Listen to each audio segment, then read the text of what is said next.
Salut à tous, c'est Topper pour WeAreFPV. Dans cette vidéo, je vais vous expliquer comment je règle les PID de mon quad avec Blackbox Explorer et Plasmatri.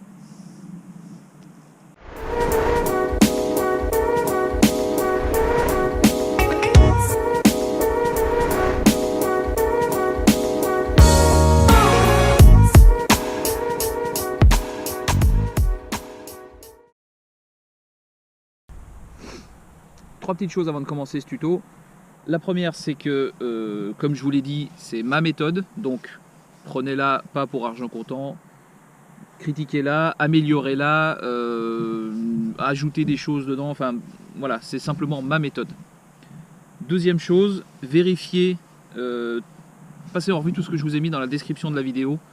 Ne partez pas comme ça, bille en tête, sans avoir vérifié et paramétré un certain nombre de choses dans Betaflight et sur votre quad. Par exemple, moi je vais pas partir voler aujourd'hui parce que vous voyez, il me manque une vis ici. Donc voilà, c'est un des éléments à vérifier. Donc voilà, passez en revue la liste que je vous ai mis en dessous dans la description et revenez à cet endroit de la vidéo. Troisième chose, le temps, la température extérieure. Ne faites pas vos réglages PID à une température extérieure trop basse. Si vous faites ça à 2 degrés, ça va pas le faire parce qu'en fait on va aller vérifier pendant le réglage des PID et surtout du D, on va aller vérifier la température des moteurs et ça va être déterminant pour la valeur de D qu'on va mettre. Donc faites vos réglages PID vraiment à une température extérieure normale, ça vous évitera une très mauvaise surprise par forte chaleur.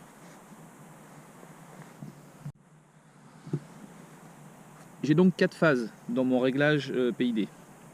La première phase, ça va être de descendre mes valeurs de P et de D. Donc pour l'instant, on va se concentrer sur l'axe du pitch et du roll uniquement. Je descends donc mes valeurs de P et de D à 20, tous les deux. Donc bien en dessous des valeurs par défaut de Betaflight, pour que D ne soit pas, pour qu'on puisse ensuite les augmenter. Et avec ces valeurs de, je vais laisser la valeur de D pour la première phase à 20. Je ne vais pas le toucher. Et ce que je vais faire, c'est que je vais augmenter P avec un incrément de 5. Et avec ces incréments de 5, je vais faire toute une série de vols, donc un vol avec un P à 20, un P à 25, à 30, à 35, etc. jusqu'à 60, 65. Et dans ces vols, je vais faire des figures, donc du tonneau et du pitch, mais des figures bien sèches, bien arrêtées. C'est-à-dire que ce qu'il va falloir faire, c'est une figure où votre quad s'arrête net. Et la bonne valeur de P, ça va être la valeur juste avant les premiers rebonds qu'on va avoir en fin de figure. C'est-à-dire que plus vous allez augmenter votre P, et il y a un moment où on va dépasser la valeur de P que D peut amortir, peut contrôler.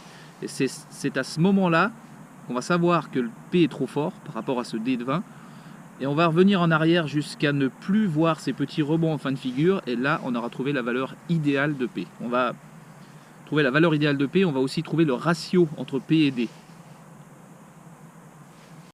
Et nous voilà dans Blackbox Explorer pour la première phase.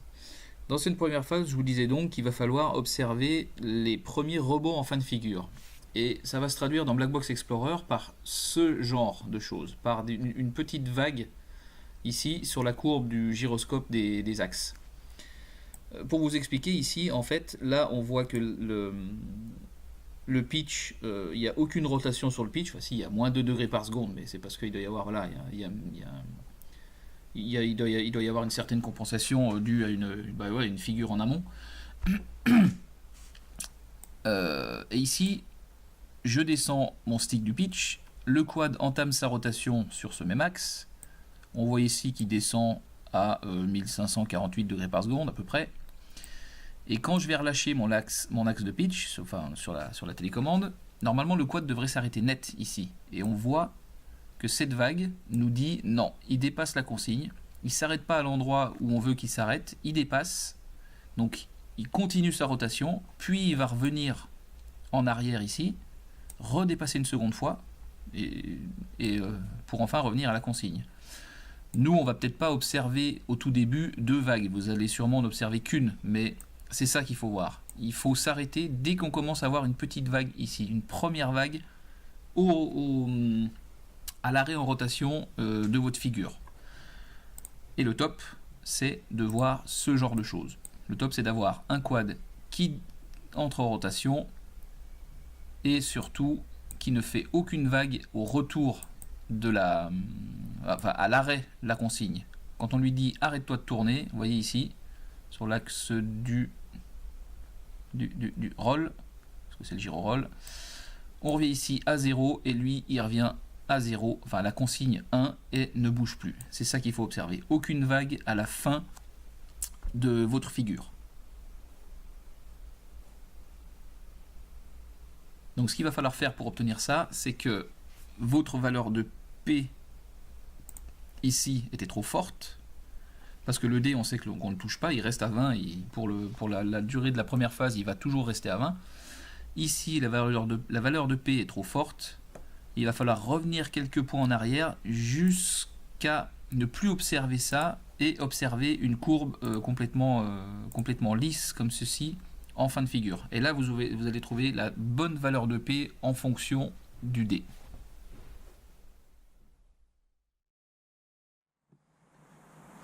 La seconde chose, donc la deuxième phase, maintenant qu'on a trouvé ce ratio entre P et D, ça va être de monter ces deux valeurs, donc toujours en respectant le ratio. Je vous mettrai un petit calcul sur Excel pour toujours avoir la valeur de P en fonction du D, parce qu'on va plutôt augmenter le D de 1, 2 ou 3 points à chaque fois, et mettre la valeur de P en conséquence du ratio entre les deux.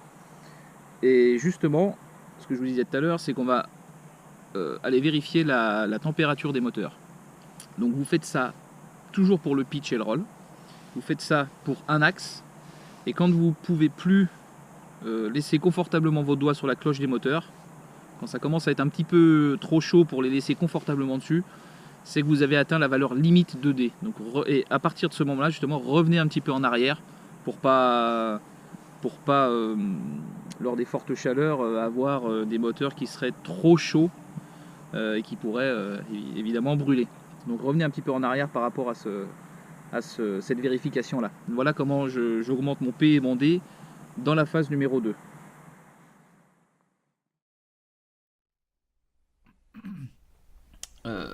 Ce qui va nous aider ici, ça va être ça. Dans la première phase, en fait, admettons qu'on ait trouvé un P de 38 pour un D à 20, on a trouvé un rapport de 0,526 entre les deux. Donc ça, je vous mets la petite formule ici, hein. C'est B4 multiplié par 100 divisé par la valeur de P et divisé par 100 pour avoir le ratio qu'on va pouvoir réutiliser ensuite ici. Et donc ça, pour la phase 2, on va augmenter plutôt le D et on va en déduire avec ce ratio le P. Donc ici, hein, je vous mets la formule. Donc là j'ai collé en valeur le rapport P par rapport à D. Et ici, dans la cellule donc A9, je lui ai dit que c'était le D, donc le 20, divisé par le rapport qu'on a trouvé tout à l'heure. Donc pour un D de 20, j'ai bien mon rapport qui me donne un P à 38. Je vais augmenter mon P à 25 et ça me donnera un P à 47,5. Alors dans ce cas-là, le mieux c'est de faire l'arrondi inférieur. Le mieux c'est de mettre votre P, si vous voulez mettre un D à 25, à 47. Comme ça vous irez pas vers... Enfin, si vous mettez le P au-dessus, vu qu'on est en limite de rebond, comme on a vu dans la phase numéro 1, ça va peut-être induire un rebond. Si vous mettez un P à la valeur supérieure, on peut avoir un petit rebond en fin de figure. Si vous êtes vraiment à la limite du rapport entre les deux, voilà, c'est pour ça préférer avoir un P arrondi à la valeur inférieure plutôt qu'à la valeur supérieure. Et plus vous allez augmenter votre D et votre P, donc en conséquence, plus vous allez tendre vers des moteurs qui chauffent. Et le réglage final de cette deuxième phase, c'est arriver à augmenter les valeurs de P et de D sur les deux axes, donc axe par axe, hein, en appréciant la température des moteurs sans que celle-ci soit trop forte.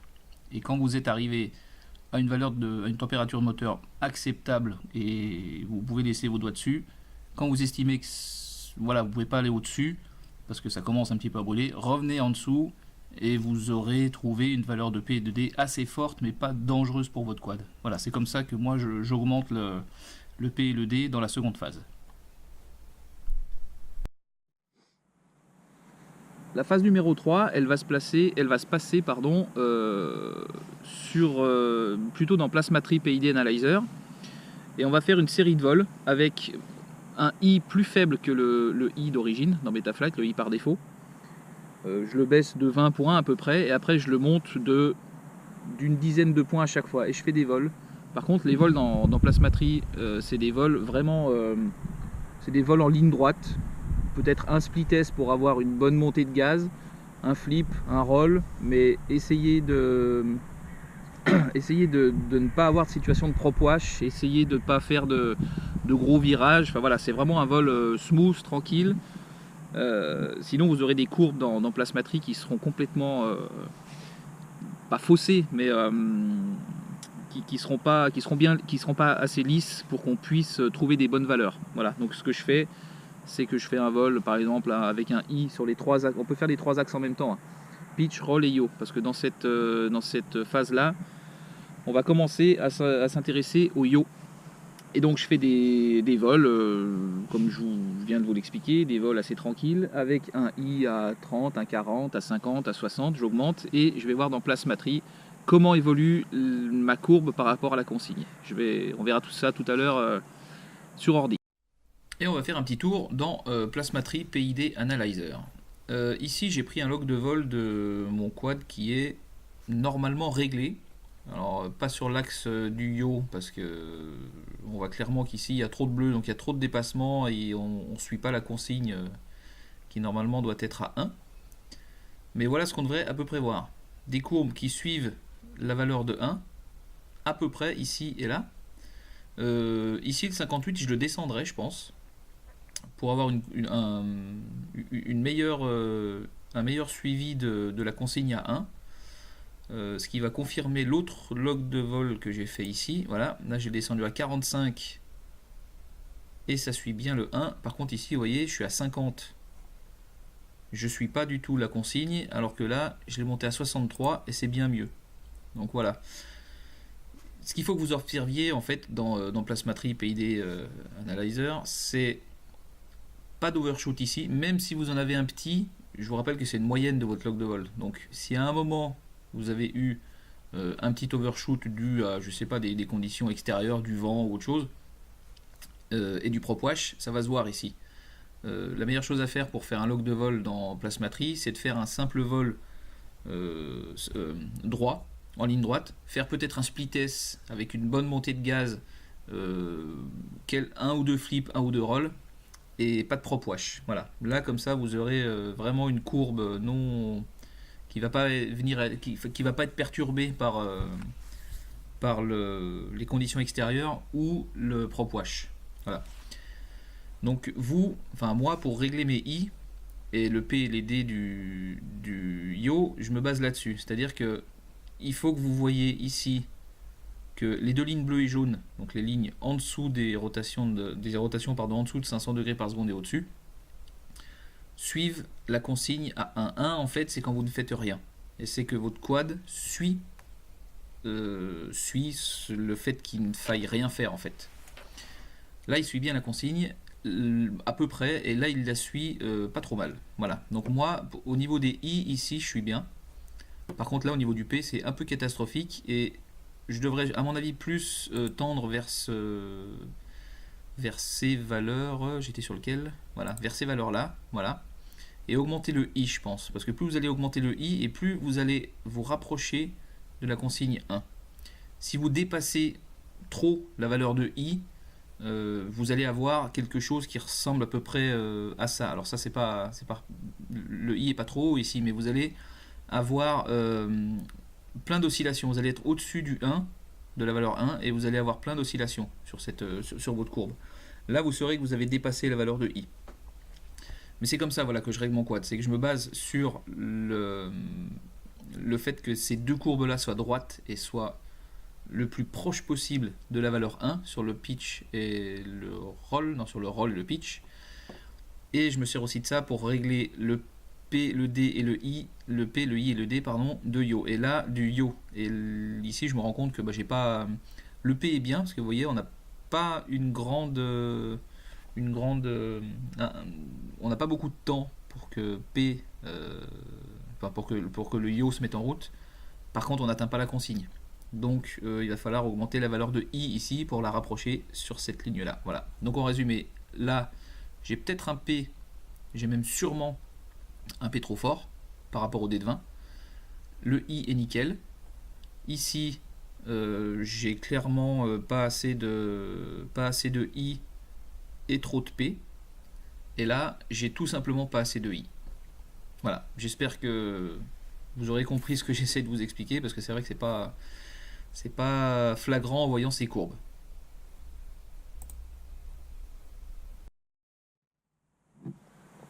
Et la dernière phase, ça va être tout simplement les réglages des petites fonctionnalités qu'il y a autour du réglage PID, c'est-à-dire le feed forward, le feed forward transition, l'anti-gravity et le TPA, entre autres. Pour l'anti-gravity et le TPA, je vous mets les liens soit en haut, soit dans la description des tutoriels sur le blog. Voilà, c'était Topper pour URFPV. J'espère que cette vidéo vous a apporté les réponses à des questions que vous auriez pu vous poser sur les PID. Likez si vous avez aimé cette vidéo, partagez et à bientôt sur la chaîne.